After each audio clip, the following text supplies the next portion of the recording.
Hello, my name is Denise Watts, and I'm with G1 NBC News. And this is January 2018. I'm with Jared Kowalski. And for any of you that are following this case, his father was found guilty of killing his brother and sister-in-law in 2013.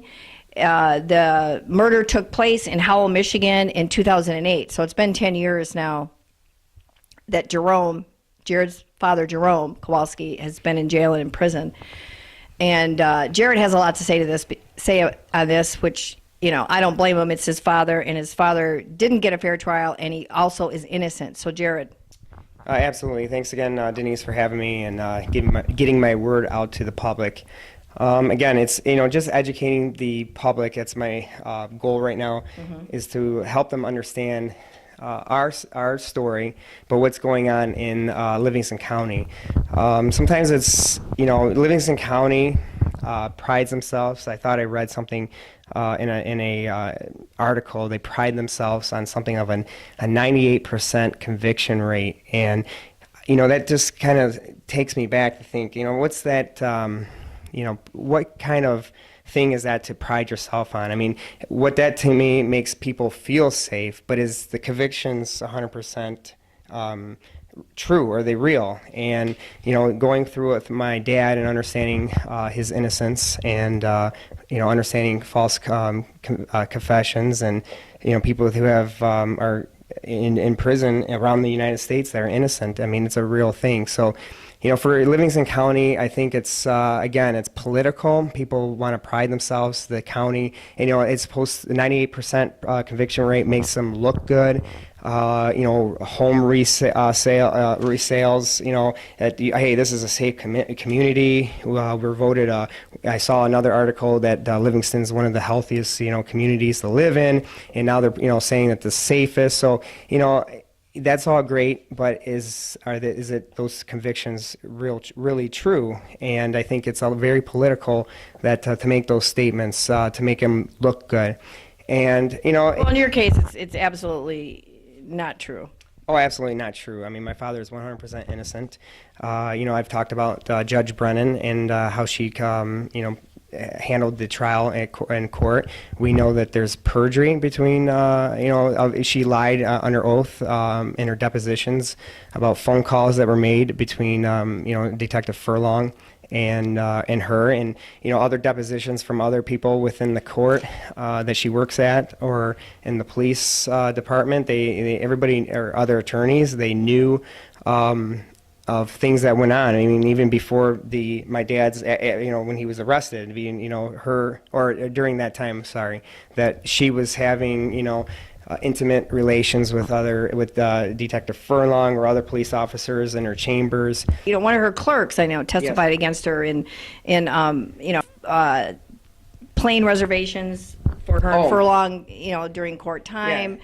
And things like that. So she, she said that yes, on county time, taxpayers' dollars, she was, using the computer to book flights to trips to Key West for her and Detective Furlong. And the one thing I want to stress about that, we talked about my dad not getting a fair trial. I'm going to get to that point in a second, but she basically denied two important people to prove my dad's innocence, two important people to testify on my father's behalf, a false confession expert and a psychologist. So why do you think, though, that she did that? Because that's big in a murder trial. That's big in a murder trial because the only thing that the prosecuting office had was my dad's confession, and we know that it was a false confession. And they, looking at the police reports, you can see that that's what they felt as well. So that was the only thing they had. And if we brought in this false confession expert to educate the jury on why people who are innocent are going to confess to a crime they didn't do, and it's because of police tactics and interrogation, the way they handle interrogations. Right. Plus, your dad was under the influence of drugs and alcohol at the time, too. I mean, it would seem like anybody would know that you don't take a confession when someone's under those influences. Right, exactly. I mean, I've talked to other detectives, other investigators, and they says, look, if you know that someone is under the influence of drugs and alcohol, you stop an interrogation or questioning for 24 hours. But they continued after my dad admitted that he was, and they continued to question him and ask him. So with the false confession, her lover, Detective Furlong, was the person who ultimately got my father to confess. So she denied the false confession expert and the psychologist. Now, we appealed those decisions and went to the Court of Appeals and then went to the Supreme Court. In layman's terms, they basically they said that she didn't abuse her power, and they put it back on Judge Brennan, though, to rethink it and give a different ruling.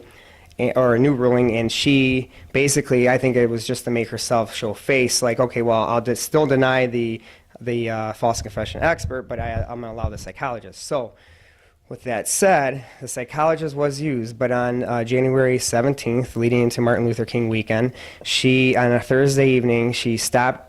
He went on the stand, the psychologist, and she was my dad, again, the only true person for my dad's defense. He was going to give a statement on my dad's demeanor, his state of mind, his personality. So as he's on there, she interrupts and says, look, and very rude. I mean, everybody that's been in front of her knows how rude she can be and how she handles court. And people are very uncomfortable, and I'm not just talking about regular citizens. I'm talking about attorneys are very uncomfortable with the way she handles cases or how she handles her courtroom. So she interrupts and says, look, I told everybody I was done at 5 o'clock. It's 4:30, and we need to continue, or we're done at 5. I need to catch a plane. So my dad's rushed with this, with the psychologist, and he's like, you know what, Your Honor, I need more time, but they couldn't bring him back the following week to finish his testimony. So he was rushed. The jury wasn't educated to hear my dad out, or hear my dad's personality, kind of why he would give in to police interrogations.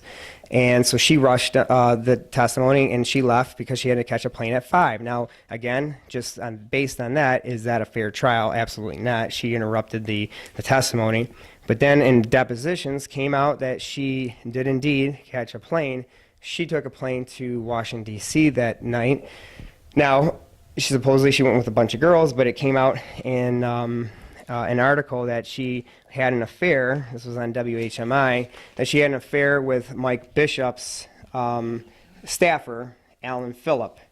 Okay, and now the biggest thing is, Mike Bishop's spokesperson, Kelly Bishop, said, no taxpayers' money was ever paid for, that hotel room or wherever he was staying. And then I also found that in 2015, an article came out, and they backed up that, that Alan Phillip was using a hotel room or a place to stay. So, I mean, whether that's that she was having an affair at that time is huge, but, regardless, she still stopped the testimony of the psychologist. And, people need to, understand what's going on within Livingston County. And I'm not the only one. There are people out there that are writing statements about backdoor deals with Brennan and the prosecutor, Bill Valancourt, and Bill Valancourt's office about what's going on and the collusion that is going on within the Livingston County. So, people need to understand that and realize that, and we're facing it, and I want people to be aware of what we're dealing with and what's going on in your county. And with that said, so, Detective Furlong was able to retire. Mm-hmm. People have come out and say, yes, there's an investigation going on. Supposedly the state police are investigating, which I have a question. I kind of question that, how valid that investigation is, because... Well, they did take her computers in May of last year from her home and her office. Yes, they did. They took, yes, but Detective Furlong worked for the state police, and the state police are the ones that are investigating. Mm-hmm. So to me, how valid, how transparent, is that investigation going to be? Is there a conflict of interest? Because Sean Furlong worked there. Now, he was able to retire this past September and it looked like he retired 5 years earlier than he, should have. And, that's kind of raises my eyebrows. Like, why was he able to retire when he's under investigation? So, Well, he had to get that way he can get his benefits. benefits, yeah. So what is Before there? he gets found maybe guilty of something and then fired. Right. Well, exactly. And that's kind of, to me, shows a lot, and I'd like to have some transparency from Bill Valancourt, but also the Attorney General, Bill Schuette, which is interesting because I did bring up Sean Furlong. And in 2016, here's a picture almost a year before the allegations came out. Yeah.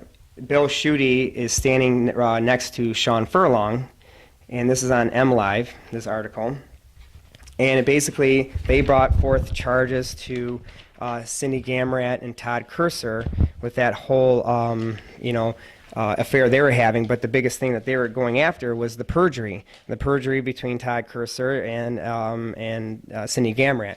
And Bill Schuette came out and said, look, it doesn't matter how powerful you are in the halls of government. I'm going to come after, everybody that, from local to state government. And, in 2011, he created a unit within his office about going after corruption in government. Well, his statement was no more Kwames. So my question to Mr. Schuette, he's running for state governor. And my question to him is, are you too busy running for governor, and why hasn't this come out, about the investigation? We've seen other cases, other judges. We've seen that judge in Oakland County with the that didn't allow the boys to see their father.